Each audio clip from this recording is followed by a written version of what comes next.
Hello everyone, నేను మా dinner special అయితే ప్రాన్ పులావ్ అయితే చేశానండి. ఈసారి అయితే కొత్తగా ట్రై చేశాను. టేస్ట్ అయితే సూపర్ వచ్చిందండి. అందరికీ చాలా బాగా నచ్చింది.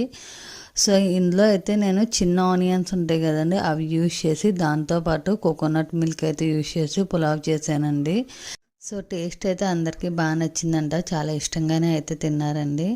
సో నేను ప్రాన్స్ అయితే లాస్ట్ సండే తీసుకున్నవి ఆల్రెడీ ఫ్రై చేసి పెట్టుకున్నాను కదా, వాటిని అయితే మ్యారినేట్ చేసి పెట్టేసుకుని అయితే ఇక్కడ పులావ్ ప్రాసెస్ అయితే స్టార్ట్ చేస్తానండి. ముందుగా బిర్యానీ స్పైసెస్ అన్నీ వేసేసుకున్న తర్వాత అయితే కొంచెం జీడిపప్పు, ఉల్లిపాయ అవి వేసుకుని ఫ్రై చేసుకుని ఆల్రెడీ మ్యారినేట్ చేసుకున్న ప్రాన్స్ అయితే వేసుకుని కొంచెం ఉడికాకైతే రైస్ అయితే వేసేసుకున్నా అండి. ఈ రైస్ ముందు వేసుకోవడం వల్ల అయితే కొంచెం మసాలా అవన్నీ రైస్కి పట్టి టేస్ట్ అది చాలా బాగుంటుందండి.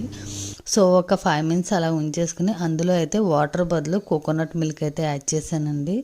ఈ రెసిపీకి ఇంత టేస్ట్ రావడానికి మెయిన్ ఇంగ్రీడియంట్ అయితే కోకోనట్ మిల్కేనండి. అది యూజ్ చేయడం వల్ల ఇంకా టేస్ట్ వచ్చింది. సో ఇంకా కోకోనట్ మిల్క్ యాడ్ చేసినాక కొంచెం పుదీనా, కొత్తిమీర వేసుకుని లాస్ట్లో అయితే గీ వేసేసుకుని కుక్కర్ అయితే విజిల్ పెట్టేసుకున్నానండి. దీనికి ఒక్క విజిల్ వస్తే సరిపోద్దండి. రైస్ అయితే పర్ఫెక్ట్గా కుక్ అవుద్ది. సో యమ్మీ పులావ్ అయితే రెడీ అయిపోయిందండి. ఒకసారి మీరు కూడా అయితే ఇలా ట్రై చేయండి. Thank you, bye.